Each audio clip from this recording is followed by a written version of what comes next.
Sure. Start off by first giving Virginia credit. Coach Elliott and his staff had their team ready to play. Came out, did a pretty good job in the first quarter of jumping out to a 14-0 lead. But, once again, we responded. And as I told our team, I think I have enough proof that we're a team that's built to overcome adversity. And I don't think I need to see us down 14-0 anymore to know that we're capable. Our defense did a tremendous job, shut out the last three quarters, getting the ball back to our offense with those turnovers, came up big. Offensively, we're able to manufacture some explosive plays, which, when you look at our skill set, that's what we expect, and we were able to get explosive plays today, especially there after we kind of got started in the second quarter. And then obviously on special teams, anytime special teams can set up a score or score, and the true freshman there, Brayden Locksley, I'm sure a bunch of people question, hey, why is this guy back there, especially after the first two decisions he made on those first returns. But on that third one, you saw why we did it. He's a guy that has the ability to make explosive plays. He did it a bunch during training camp, and so we're looking for a guy that can give us a spark in the special teams return game, and he was able to do that, and he kind of got us going. But obviously we're not playing our best football. And for me, there's some things I can do better to help us get off to a faster start, and I'll get those things done here this week as we go head up in the conference play. It's always good to be able to make corrections after a win, and I can tell you we're still not playing our best football, but yet we're able to, I think 69-7 after the first quarter, the last couple of games, and that's a tremendous sign for us as a program. We're going to build off this and get ready for conference play. It's always tough in the Big Ten on the road, so we've got our work cut out for us, but I know we're looking forward to getting back in here on Monday, get this one behind us, and start preparing for conference play. With that, I'll open up for questions. Good evening, Mike.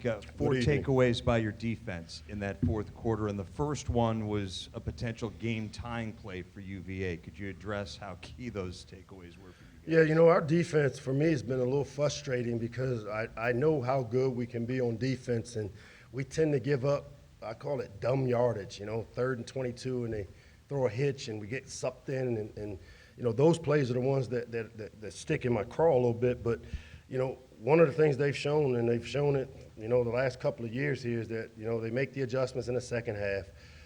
We've kind of become that bend, don't break. We holding the field goals in the red area. But this week, we're very fortunate. He came up big with the interception there.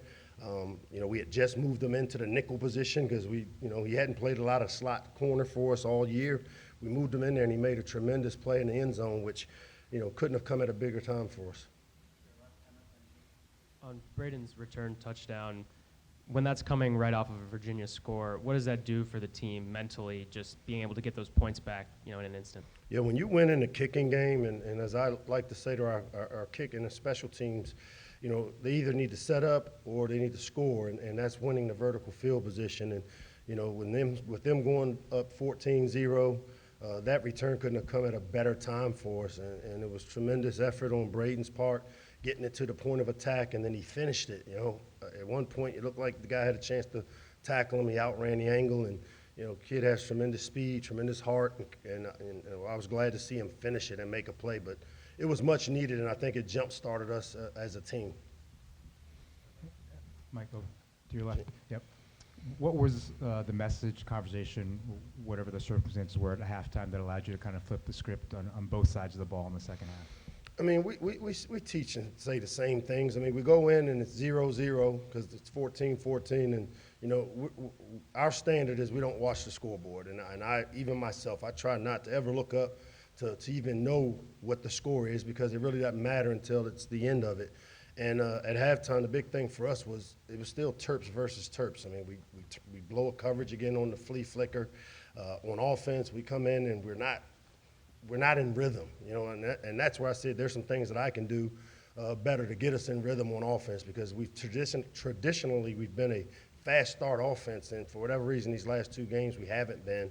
And there's some things we'll get done this week to try to figure out a way to get us playing better in the first quarter, especially on offense. Hey there, Hey, Coach. Charlotte, what's up? Hey, you've been talking about the last few weeks about wanting to get a faster start. Now, starting in conference play, you're going to need that faster start. What needs to happen in these next few days of practice? Well, it's about rhythm, number one. This week we dealt with some guys that missed a couple of days of practice, because of some injuries from the last game. And, we're a team, especially some of these new guys that are just getting into our system on the offensive side. We're a team, these guys need those reps. And I think what it shows us is that if a guy isn't healthy enough to practice enough to get the necessary reps that he's going to need to perform his job, then we got to make sure we got the right guys out there. And then, whether it's some things I can do in practice in terms of flipping how we start. We are traditionally a team that does individual, then we do group, then we do team. And maybe we need to start off doing team periods first to just kind of change up the pace. But for us, it's about rhythm. And if you look at us on offense, we haven't been in the type of rhythm with the speed of how we play, getting lined up. Leah plays better that way. He's a fast break point guard that needs to run, and we aren't getting lined up the way we need to. And obviously, I didn't feel like we had a great rhythm on offense early. Once we got started, as you can see, we have the ability to make big plays. Hey, Coach, how are you? What's up? Not much.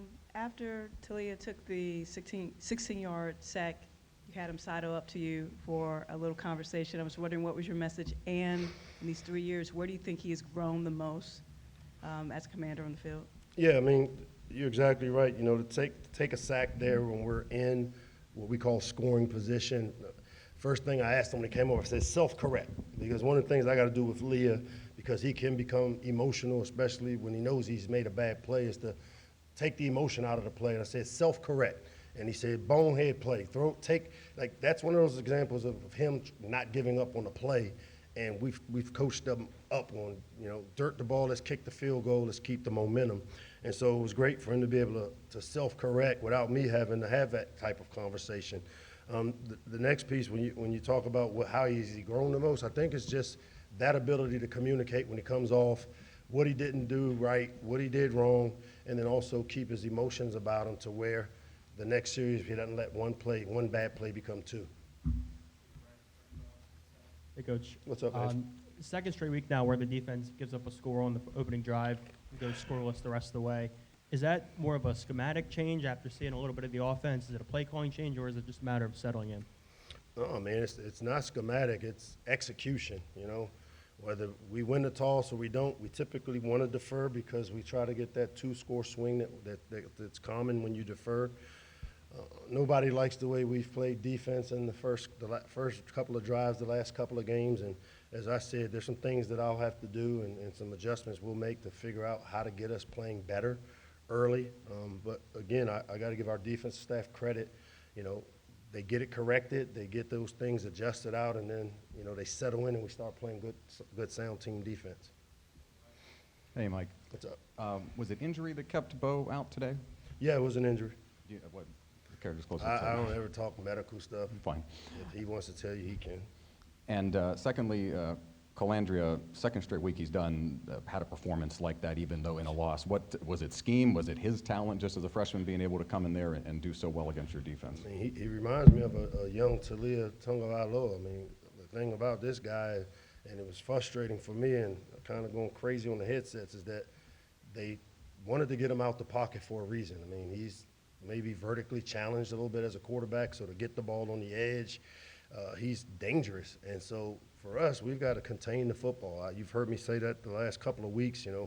When you lose contain on defense, it's like a turnover on offense because big plays usually come from it. And we haven't done a great job with our containment. And to me, we've got to get that fixed. Once we kind of saw how they wanted to attack us, I thought B-Dub did a better job. We got some wide ends instead of being in 6 and 7 techniques. We played a little wider to contain them. We level rushed it instead of getting up the field. But, I mean, he's a good young football player, man, that'll give people trouble because of his ability to extend and throw. Hey, Coach. On that 4th and 1 where they overturned the call to give you guys the first down, right before that, Talia looked like he was a little upset with that call, and then he refocused really quickly to get that touchdown to Jay Sean. You've talked about wanting to see that emotional maturity from him. How cool was it to see him, adjust himself and get right back into it? Well, that play was number one, I was the one that was emotional because, we saw that up top that he had gotten the first down.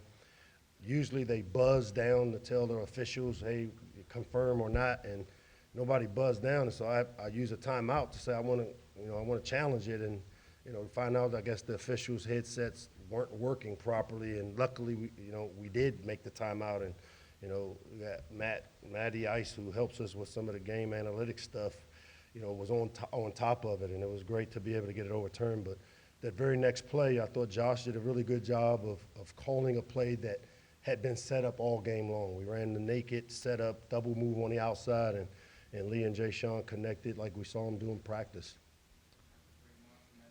Hey, Coach. There we go.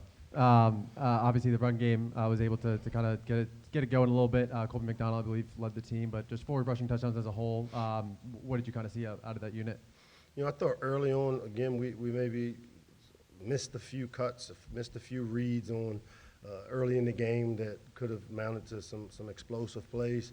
But, that we have a group of guys back there that are all very capable power runners. They run downhill behind their pads really well, and they really complement each other in terms of, Antoine, Roman, and Kobe. And it's been great to see Kobe kind of be a spark plug for us off the bench, to have 4 rushing touchdowns. We wanted to run the ball down in that area, and I thought we did a better job this week of finishing and being able to finish in the end zone.